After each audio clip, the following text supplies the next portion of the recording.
Всем привет, дорогие друзья! Вы по-прежнему на канале «Мы в Испании». Тема сегодняшнего нашего ролика весьма актуальна для многих и, может быть, даже кому-то интересна. Как изменила нас Испания за 6 лет, практически 6 лет, которые мы здесь живем.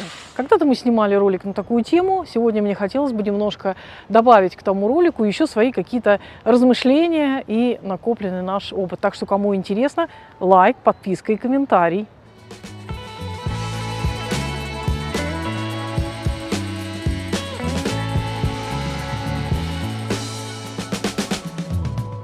Как же изменила нас Испания? Что она нам такого дала, что мы теперь чувствуем по-другому? Помимо каких-то практичных вещей и буквальных таких фактических моментов, которые вы можете увидеть в предыдущем нашем ролике, я бы хотела сказать, что прежде всего она научила нас двигаться вперед, не плыть по течению, а грести немножко в разные стороны, то есть туда, куда нам надо. Не слушать людей, которые являются недоброжелателями, наверное, несмотря ни на что двигаться вперед, ни на какую критику, увещевание каких-то недоброжелательных знакомых и незнакомых, двигаться вперед, то есть быть сильнее, чуточку закаляться, так сказать, быть сильнее, быть увереннее, проявлять свой характер, наверное, идти к своим намеченным путем, к своей цели, к своей мечте, может быть. То есть такое, знаете, закалка духа, наверное, внутри, характера, может быть, если хотите. Это можно делать в любом возрасте, не обязательно в школьные годы или в юношестве, в студенчестве, то есть идти учиться куда-то в новый университет, открывать для себя новые пути, дороги. Это можно делать в любом возрасте и после 40 тоже. Осваивать какие-то новые знания, новые языки, новые профессии, может быть, пытаться начать все с нуля. Да, дорогие друзья, переезд в новую страну – это начало все с нуля, короче говоря. То есть вы начинаете все сначала, вновь ищете жилье, учите язык, обретаете какие-то другие связи социальные, что-то, знания, может быть, новую профессию, какую-то деятельность. Первые 5 лет, может быть, даже как-то выживаете, потому что нет права на работу. То есть это делает нас сильнее. Вот, самое важное, наверное, Испания научила нас быть самим собой, идти к своей цели, стать сильнее, увереннее, несмотря ни на какие силы недоброжелательные. Вот это вот самое важное для меня и моей семьи.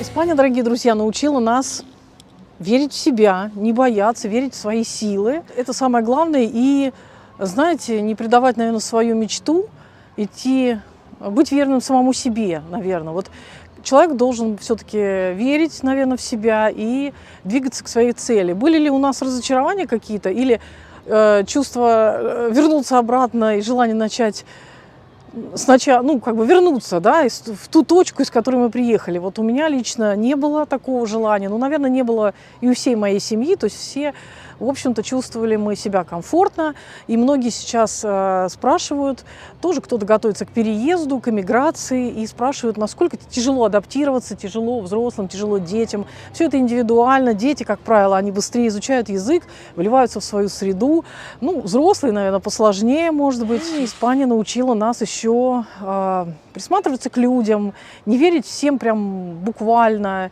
избирательно относиться к каким-то, каким-то своим новым знакомствам, то есть потому что знакомства здесь бывают разные. Кто-то ищет свою выгоду, кто-то пытается заработать на тебе, кто-то пытается выманить твою интеллектуальную, как говорится, интеллектуальную собственность, то есть знания за даром, и выдать их за свои. То есть встречаются здесь и такие люди. Когда-нибудь мы про это расскажем, наверное, поподробнее на собственном опыте. Поэтому Испания научила нас как-то определять людей, разбираться в людях.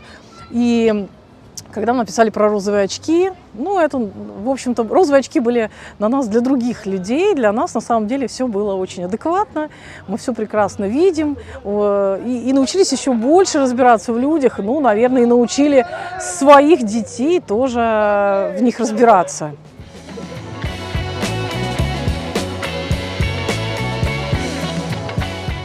Вот чему еще нас научила Испания, наверное, это коллегиально с Алексеем наш еще следующий пунктик, научила нас, наверное, тому, что в любой стране человек может себя реализовать, найти себя, есть деньги, нет денег. В любом случае, если у человека есть какие-то желания, стремления, желание что-то изучать, двигаться вперед, вот этому тоже, наверное, немножечко нас научила Испания. То есть именно каким-то, если так вот промежуточный итог сказать, то, наверное, только самому хорошему. Никаких разочарований ни в чем, ни в людях, которые живут здесь, местные люди, я имею в виду, ни в стране, ни в отношении государства к нам, как иностранцам, наверное, по большому счету нет. Да, трудности были с документами какие-то, со сбором, с продлением, со всеми такими моментами. Немножко пришлось вникнуть в это. Кстати, Испания научила нас еще и тому, что все может человек сделать самостоятельно. Не обязательно платить бешеные деньги и пользоваться услугами людей, которые наживаются на этом, помогают. Да, кто-то, безусловно, работает и оказывает услуги, адвокаты. Это заслуженная работа, заслуженная именно, там действительно оплата достойная, и это так должно быть. Но есть люди, которые мы называем помогалы, которые знают все и обо всем, сдирают деньги, и вот это нас также научила, благодаря им мы научились, что можно сделать все самим, вникнуть, собрать все документы, устроить ребенка в школу. Ну, на самом деле, вот такой тоже пунктик. И реализовать себя в любой стране было бы желание и уважение к этой стране и к законам этой страны.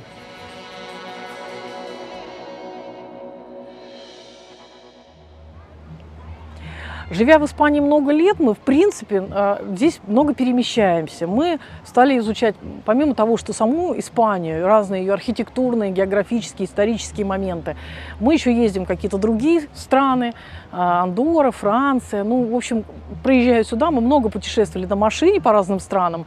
Мы научились разбираться в чем-то в этих странах. Мы поняли, что мир, он вообще...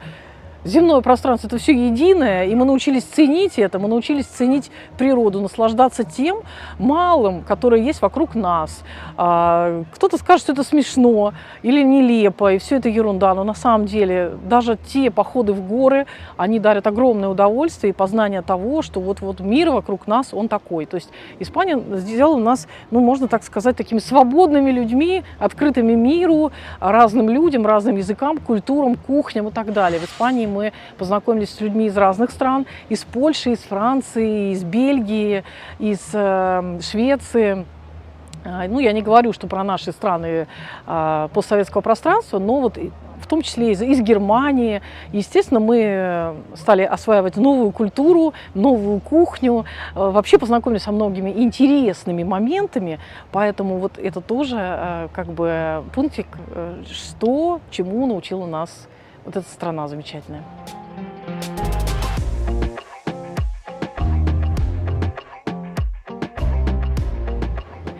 Испания нас изменила и научила именно заниматься спортом, каждый день уделять большое внимание спортивным каким-то моментам, мероприятиям. В Санкт-Петербурге мы не успевали этим заниматься, ходили в спортклубы, но это все не то. Лыжи, там, бассейн, все, путешествия, у нас все это было и на острова, и на Мальдивы, и мы везде путешествовали, но понимать именно больше о здоровом образе жизни, ценить как-то вот эти моменты, вот это, наверное, научила нас Испания, и мы изменились в эту сторону, мы стали заниматься больше ходьбой, спортом, ближе стали к природе, ближе к спортивному образу жизни. Мы поняли, что не только таблетка лечит, но и, в принципе, хорошее настроение, спорт, какое-то движение, активность. И каждый свободный момент можно выходить куда-то в горы, путешествовать, ездить по территории Испании в том числе. То есть вот этот тоже пункт, наверное, у нас очень сильно изменился. Мы стали более подвижные и более подвержены, наверное, здоровому образу жизни, не зацикленные на ресторанах там, или какой-то еде, шашлыки огромные тазиками на даче. То есть это все стало как страшный сон. И больше мы, наверное, несмотря на это, мы больше стали... Испания научила, что нужно ценить себя, свободное время, свою семью, своих близких, любить себя и свою семью, и уделять больше внимания своим близким. То есть выходить, не сидеть, например, готовить субботу-воскресенье, а все-таки выйти куда-то, посидеть со знакомыми, с семьей. Нас это научило тому, что мы вот в субботу-воскресенье можем и путешествовать, и что-то узнавать новое, какие-то города, музеи и так далее, но в то же время выходить с семьей, посидеть в ресторанчике или с друзьями, со знакомыми встретиться, попить чашечку кофе, сервесу, поболтать. То есть вот именно такой образ жизни, когда люди любят себя, любят свою семью, своих близких, и стараются чаще встречаться, больше общаться, не зацикливаться в стенах дома с бутылочкой или там с рюмочкой, да, а вот именно такое живое общение и где-то в людях, скажем так. И еще научила Испания нас тому, что здесь испанцы ведь это одна большая семья. И знаете, когда ходишь куда-то, вот, и они встанут рядом, это совершенно не раздражает. То есть это не наехать в магазине на ногу тележкой или там не выругаться тебе в спину, не толкать, а это просто вот, ну, просто у них короткая дистанция такая. Они могут сесть из 10 свободных столиков, выберут столик рядом с вами или сядут на пляже близко. И это научило вот именно, ну, я не знаю, какие-то другие чувства появляются в связи с этим. Нет дискомфорта. Мне вот даже иногда это нравится, что люди как бы... Дети подходят. Я даже не знаю, как описать это чувство. Как и, да, все здороваются везде, в лифте, в горах, там, на тропинке, когда гуляешь, незнакомые люди, просто вот, если никого нет, тропинка, мы идем друг на друга, ну, навстречу друг другу, все здороваются как-то. То есть здесь могут желать хорошего дня, и это нормально, это, в общем-то, больше как-то улыбок, что ли, больше как-то расслабленности, любви к жизни. Несмотря на какие-то геополитические ситуации в мире, трудности, болезни, там, экономику, все равно вот это учит быть больше людьми такими открытыми, любящими близких, наверное. И я хочу пожелать, кстати, всем, кто переезжает сюда, остановитесь немножечко, внимательнее друг к другу, добрее, на дорогах, в магазинах, встречается разное, вот. Поэтому стараются где-то в магазине иногда влезть без очереди. Вот в Лиделе вчера был случай у нашего сына, славяне русскоговорящие. Вот, влезли без очереди. Но наш сын очень хорошо говорит на испанском, он на испанском попросил их все-таки соблюдать очередь. Вот, поэтому такие случаи тоже бывают. Либо вот на дорогах подрезают, висят на хвосте, как говорится, не соблюдают дистанцию. Дорогие друзья, ну, правила просто надо знать, законы соблюдать и немножко любить эту страну, в которую вы переехали постоянно или временно.